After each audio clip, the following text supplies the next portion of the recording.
Good morning students. நாம் இன்னைக்கு income tax சப்ஜெக்டில் மாடல் நம்பர் 10 பார்க்க போகிறோம். இன்றைக்கி நாம் பார்க்க போகிற topic computation of total income. So total income எப்படி கணக்கிடுவது அப்படிங்கிறத பற்றி பார்க்க போகிறோம். ஸோ டோட்டல் இன்கம்னா என்ன? ஒரு அசஸிக்கு கிடைக்கக்கூடிய பலவித வருமானங்களை என்னன்னு சொல்லுவோம்? டோட்டல் இன்கம்னு சொல்லுவோம். அந்த அசஸி எப்படி இருக்கலாம் சார்? ஒரு அசஸி எப்படி இருக்கலாம்? ரெசிடெண்ட்டாக இருக்கலாம், ஆர்டினரி ரெசிடெண்ட், இந்தியாவை சேர்ந்த நபராக இருக்கலாம். ஸோ ரெசிடெண்ட்டுக்குரிய ரூல்ஸு, அசஸிக்குரிய ரூல்ஸ்லாம் ஏற்கனவே பார்த்துருக்கோம்.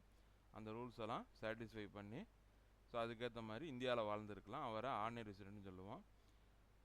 ரெசிடெண்ட் நாட் ஆர்டினரி ரெசிடெண்ட் என்ன அர்த்தம்? இந்தியாவை சேர்ந்த நபர் தான் அடிக்கடி என்ன செய்வார்? வெளிநாடு சென்று வரக்கூடிய நபர், இந்தியாவில் நிரந்தரமாக இருக்கக்கூடிய நபராக கருத முடியாது. நான் ரெசிடெண்ட்னா என்ன? அவர் மேக்ஸிமம் இந்தியாவில் இருக்கவே மாட்டார். எப்போயோ ஒருக்க இந்தியாவுக்கு வர்றவர், வெளிநாட்டிலே தங்கக்கூடிய நபர், அவரை நான் ரெசிடெண்ட்னு சொல்லுவோம். ஸோ இதுக்குரிய ரூல்ஸ் எல்லாம் என்ன பண்ணியிருக்கோம்? ஆல்ரெடி ஏற்கனவே பார்த்துருக்கோம். இப்போ அந்த ரூல்ஸ் அடிப்படையாக வைத்து ஒரு அசஸியை எப்படி இந்த 3 கேட்டகரியில் பிரிக்க முடியும்? அதற்குரிய வழிகள் என்ன?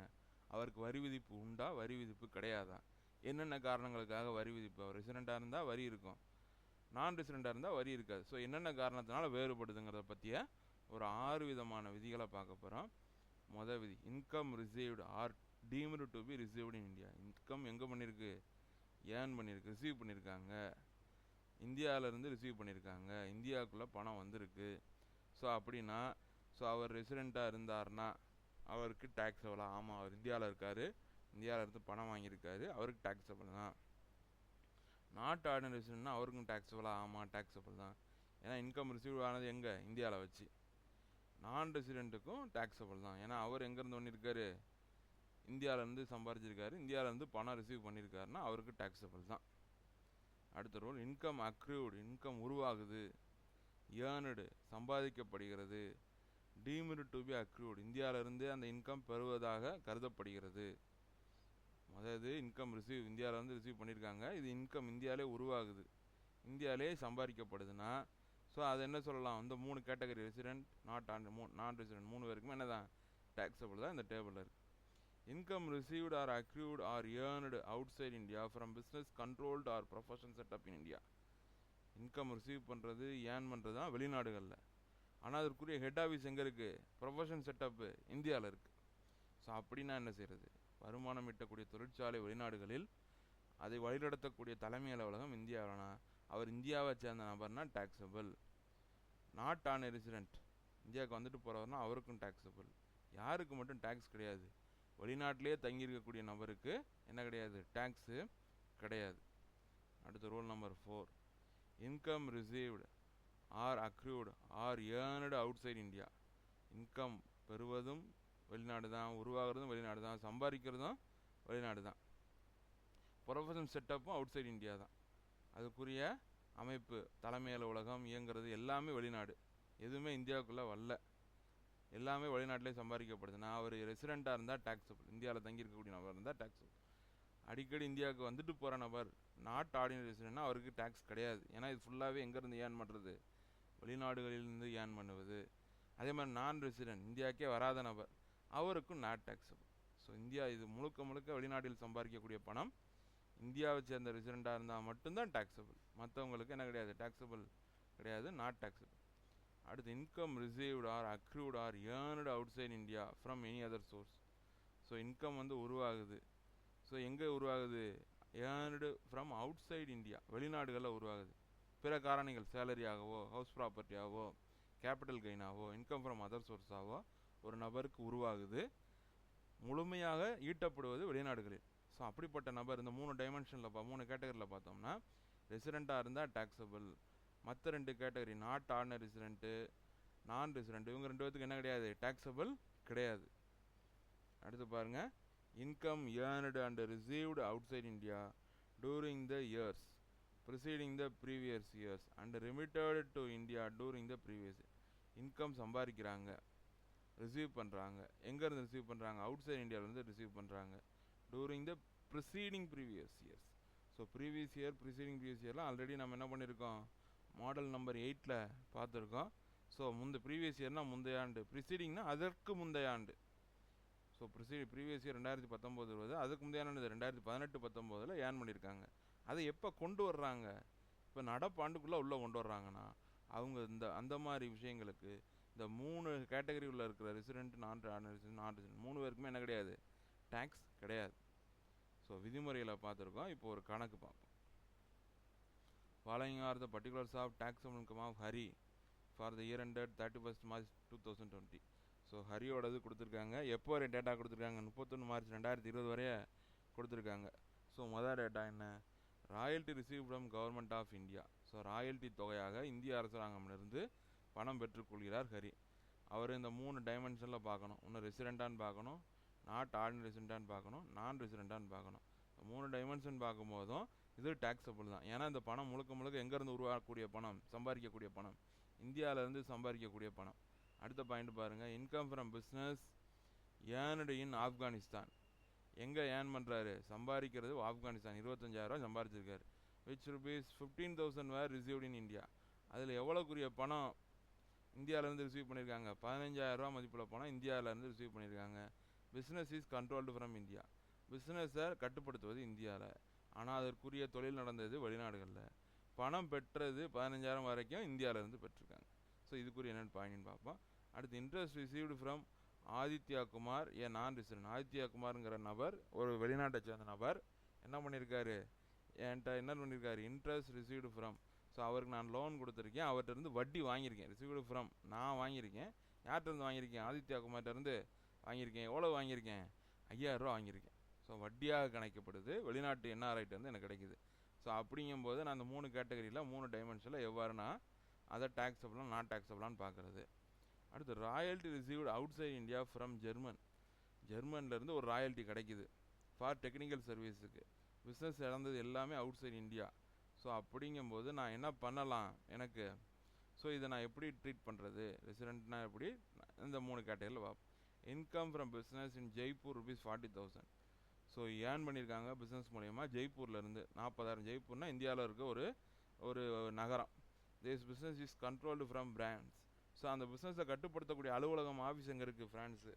Rupees 20,000 were remitted to France. அதெல்லாம் நமக்கு தேவையில்லை. இந்தியாவில் சம்பாதிக்கப்பட்ட தொகை எவ்வளவு, 40,000. இந்த 40,000க்கு அவங்க டேக்ஸ் கட்டணுமா வேண்டாமாங்கிறத பார்க்க போகிறோம். ஸோ எத்தனை கேட்டகரி, 3 கேட்டகரியில். அவர் ரெசிடெண்ட்டாக இருந்தாலும் சரி, நாட் ஆன் ரெசிடெண்ட்டாக இருந்தாலும் சரி, நான் ரெசிடெண்ட்டாக இருந்தாலும் சரி. நான் ரெசிடெண்ட் ஆஃப் இந்தியா இந்த ப்ரீவியஸ் இயர்ஸில் அவர் என்னது முந்தைய ஆண்டுகளில் நான் ரெசிடெண்ட்டாக இருந்தால் அது எப்படி, இந்த 3 கேட்டகரியில் பார்க்க போகிறோம். இதுக்குரிய சொல்யூஷனை பார்ப்போம். முதல் இது பாருங்கள், தலைப்பு கொடுத்துக்கணும், computation of total income Shri Harinarayanan for previous year 2021. So royalty from government of India. Government of இந்தியானா என்னது, இந்தியாவிலேருந்து பணம் சம்பாரிச்சிருக்காரு.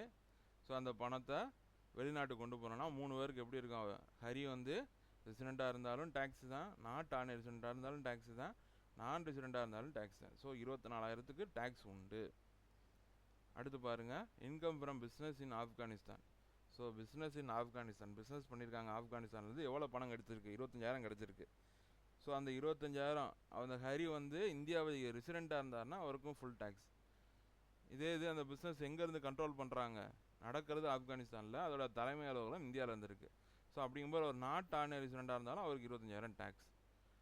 அப்படி 25,000 ஏர்ன் பண்ணதில் எவ்வளோ மதிப்புள்ள பணம் இந்தியாவிலேருந்து பெற்றிருக்காரு, நான் ரெசிடெண்ட்டாக கருதும் போது அவர் வெளிநாட்டை சேர்ந்த நபராக பார்க்கும் பொழுது அவர் எவ்வளோக்குரிய பணம் மட்டும் அவருக்கு வந்திருக்கு, 15,000 மதிப்புள்ள பணம் அவர் இந்தியாவிலேருந்து பெற்றுக்கொண்டதாக அவர் கருதப்படுது. ஸோ அதுக்கு மட்டும் டேக்ஸ். ஸோ ரெசிடெண்ட்டாக இருந்தால் ஃபுல் அமௌண்ட்டுக்கும் டேக்ஸு, நாட் ஆன் ரெசிடெண்ட்டாலும் ஃபுல் அமௌண்ட்டு டேக்ஸ். எதனால், ஸோ ரெசிடெண்ட்டுங்கும் போது வெளிநாட்டு பணத்தில் வெளிநாட்டில் ஏற்றப்பட்ட பணம் ஸோ இந்தியாவுக்குள்ளே வருது. ஸோ அந்த ரூல் படி டேக்ஸ். நாட் ஆன் ரெசிடெண்ட்டுக்கும் டேக்ஸு. நான் ரெசிடெண்ட்டாக இருந்தால் மட்டும் அவர் இந்தியாவிலிருந்து பெற்ற தொகையான 15,000க்கு மட்டும் டேக்ஸு. மற்ற வெளிநாட்டிலிருந்து பெற்ற 10,000க்கு என்ன கிடையாது, டேக்ஸு கிடையாது. எந்த கேட்டகரிக்கு, நான் ரெசிடெண்ட் கேட்டகரி ஒன்லி. அடுத்து interest deemed to accrued in India. So இன்ட்ரெஸ்ட்டை ரிசீவ் பண்ணியிருக்கேன். எங்கேருந்து ரிசீவ் பண்ணியிருக்கேன், ஒரு என்ஆர்ஐ பார்ட்டி ஆதித்யா குமார்லேருந்து ரிசீவ் பண்ணியிருக்கேன். ஸோ நான் இந்தியாவை சேர்ந்தனாவே வெளிநாட்டிலேருந்து எனக்கு பணம் வருது, அதுக்கு tax. Not ordinary resident. So அவன் என்ன பண்ணுறேன் 5000 ரூபாய்க்கு டேக்ஸ். ஸோ அந்த இன்ட்ரெஸ்ட்டு எங்கேருந்து உருவாகிருக்கு, இந்தியாவிலேருந்து உருவாகிருக்கு. ஸோ அதனால் அந்த நான் ரெசிடெண்ட்டுக்கும் டேக்ஸ். ஸோ நான் ரெசிடெண்ட்டுக்கும் இந்த 3 கேட்டகரியிலுமே டேக்ஸ். எதனால்? Loan provided to him run business in India. அந்த பிஸ்னஸ் நடக்கிற இடம் இந்தியா. ஆதித்யா குமாருங்கிறவர் ஒரு நான் ரெசிடெண்ட்டாக இருக்கலாம், ஆனால் அவர் வியாபாரம் செய்யக்கூடிய இடம், அவர் சம்பாதித்து பணம் பெறக்கூடிய இடம், எங்கிருந்து அந்த பணம் பெறப்படுகிறது, அவர் தொழில் செய்து பெறக்கூடிய இடம் இந்தியா. ஸோ அவர் அதற்குரிய வட்டியாக செலுத்தக்கூடிய தொகை 5000 ரூபா. ஸோ நான் ரெசிடெண்ட்டாக இருந்தாலும் எனக்கு டேக்ஸ் தான், நாட் ஆர்டினரி ரெசிடெண்ட்டாக இருந்தாலும் டேக்ஸ் தான், நான் ரெசிடெண்ட்டாக இருந்தாலும் டேக்ஸ் தான். ஏன்னா பணம் ஈட்டக்கூடிய இடத்திற்கு பெயர் இந்தியா. இந்தியாவிலிருந்து ஈட்டக்கூடிய பணம் எதுவாக இருந்தாலும் அதற்கு என்ன உண்டு? டேக்ஸபிள் உண்டு. அடுத்தது பாருங்கள், royalty for technical services or business outside India. Technical service ஒரு சர்வீஸ் தொழில்நுட்ப சேவை கொடுத்துருக்கோம். பிஸ்னஸ் அவுட் சைட் இந்தியா எங்கே?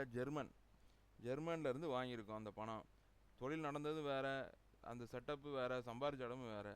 ஸோ அவர் இந்தியாவை சேர்ந்த நபராக இருக்கார், வெளிநாட்டில் இருந்து அவருக்கு இந்தியாவுக்கு பணம் வந்தால், ஹரி வந்து இந்தியாவில் ரெசிடெண்ட்டாக இருந்தார்னா அவருக்கு 20000 பணம் என்ன உண்டு? டேக்ஸபிள் உண்டு. இதே அவர் வெளிநாட்டிலே தங்குற நபர், அடிக்கடி இந்தியாவுக்கு வந்துட்டு போகிற நபர்னால் அவருக்கு டேக்ஸ் கிடையாது, நாட் டேக்ஸபிள். நான் ரெசிடெண்ட், அவர் இந்தியாவை சேர்ந்த நபரே இல்லை அப்படின்னா என்ன கிடையாது? அவர் என்ன கிடையாது? டேக்ஸபிள் கிடையாது. இது நம்ம எந்த ரூலில் சொல்லியிருக்கு? நம்ம பார்த்து ஏற்கனவே 6 ரூல்ஸில் இந்த ரூல்ஸ் வந்து எப்படி கொடுத்துருக்கு? பாயிண்ட் நம்பர் 5ல் கொடுத்துருக்கு. பாயிண்ட் நம்பர் 5ல் கொடுத்துருக்கு. அடுத்து பாருங்கள், பிஸ்னஸ் இன் ஜெய்ப்பூர். அவர் தொழில் பண்ணுறது என்னது? இந்திய நகரத்தில் தொழில் பண்ணி எவ்வளோ பணம் ஈட்டப்பட்டிருக்கு? 40000 ஈட்டப்பட்டிருக்கு. அப்புறம் நான் ஃப்ரான்ஸுக்கு 20000 கட்டினேன், அதெல்லாம் நமக்கு தேவையே இல்லை. தொழில் நடந்தது இந்தியாவில், வருமானம் ஈட்டப்பட்டது இந்தியாவில். ஸோ அதற்கு என்ன உண்டு? அவங்க என்ன விதமான கேட்டகரியாக இருந்தாலும் டேக்ஸ் உண்டு. ரெசிடெண்ட்டாக இருந்தாலும் டேக்ஸ் உண்டு, நாட் ஆர்டினரி ரெசிடெண்ட்டாக இருந்தாலும் டேக்ஸ் உண்டு, நான் ரெசிடெண்ட்டாக இருந்தாலும் டேக்ஸ் உண்டு. ஸோ இந்த வழிமுறைகளை பின்பற்றி, இந்த அட்டவணைகளை பின்பற்றி தான் என்ன பண்ணணும்? நாம் கம்ப்யூட்டேஷன் ஆஃப் டோட்டல் இன்கம் பார்க்கணும். ஸோ அடுத்து வந்து உங்களுக்கு ஒரு ஹோம்ஒர்க் கொடுத்துருக்கேன். மிஸ்டர் ராமன் அவரோட டேட்டா கொடுத்துருக்கேன். ஸோ அவர் என்ன பண்ணியிருக்காரு? அவரோட பர்டிகுலர்ஸ், இன்கம் பர்டிகுலர்ஸ் கொடுத்துருக்கு, அமௌண்ட் கொடுத்துருக்கு. ஸோ என்னென்ன கொடுத்துருக்கு? Salary received in India for 3 months, income from house property, interest on savings bank deposit. So இந்த மாதிரி income from agriculture in Indonesia being invested in India, இதற்குரிய அமௌண்ட்லாம் கொடுத்துருக்கு. ஸோ இதுக்குரிய கணக்கில் என்ன பண்ணி பாருங்கள், ஒர்க் அவுட் பண்ணி பாருங்கள். எந்த இயருக்கு? ஃபார் த அசஸ்மெண்ட் இயர் 2021க்கு ஒர்க் அவுட் பண்ணி பாருங்கள். Thank you students.